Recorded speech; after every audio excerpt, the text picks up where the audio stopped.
Chapter 57. After seeing Rosie off, Adam immediately began his rounds. His head hurt from the long nap he'd taken before he came in. Something was wrong. He could feel it. There was a thick tension in the air. He had his cell phone on him in case he needed to call the police. He walked past the movie theater and saw the gate was still partially open. He searched it, but couldn't find Amelia anywhere. Eventually, he found himself in front of a theater of a different kind, a playhouse. The mall played host to a community theater group. The entrance looked grand, with intricate wooden doors and fake lanterns set up on either side. There were posters advertising Joseph and the Amazing Technicolor Dreamcoat. He was about to turn around and continue his circuit when he noticed the wood was splintered around the doorknobs of the playhouse's entrance.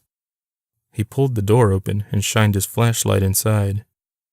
This was the one suite he'd had the most trouble with since he started working here. The actors were always leaving a door open, and he'd had to call the police many times for it. He was about to chalk this up to another goof by the actors when he noticed something strange.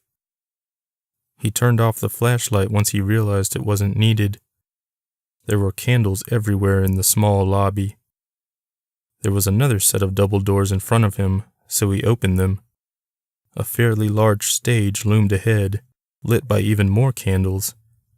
There were no chairs in which to sit, and Adam found himself drawn down the aisle to the stage. Some people were there. They were all dead. Numbly, he counted 7, men and women. Some of them had been decapitated. When Adam looked down, he saw 3 heads by his feet. He recognized one of them as Amelia's. Adam stood outside the mall with Wally and the police as the emergency team wheeled out the numerous bodies that were found in the playhouse. Adam answered all the questions the cops asked, though it felt like someone else was talking, using his voice. He barely remembered what he even said. He had never even tried to help Amelia, and now she was dead. But she didn't have to be.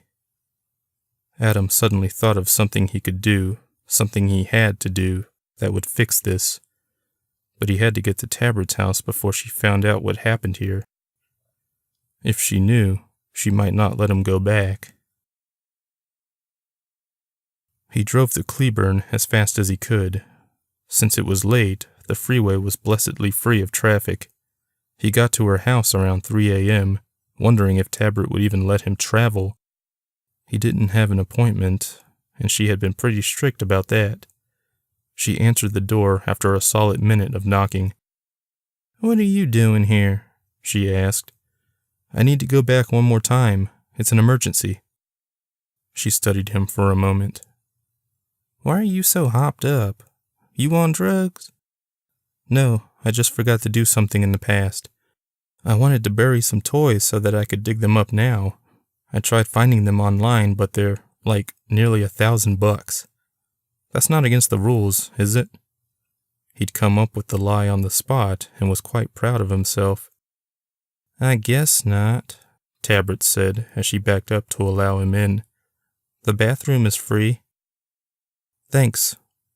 He walked slowly to the bathroom down the hall. He didn't want to run for fear of drawing Tabard's attention any more than he already had. He closed the door, got quickly undressed, then took a sleep mask from a box on the toilet tank. He awoke on his bed, his TV on, but the volume turned down. He suddenly remembered where he was and what he needed to do. Jumping to his feet, Adam checked the time on his alarm clock. It was 10 p.m. He grabbed his car keys and ran downstairs. Tori was sitting at the computer in the corner. She looked at him quickly. "What's up?" she asked worriedly. "Nothing, just have to do something." He was out the door before she could ask another question. He got in his truck and drove away from the townhouse, following his usual route to the mall. It was a long road with numerous stoplights, a road he always hated to use every day, but he especially hated it now. Especially since that damn train was broken down again. Piece of shit! He screamed until his throat felt like it had a knife in it. At least a dozen cars were piled up at the track. Adam did a U-turn and took the route he had last time this happened. He made it to the mall 10 minutes later.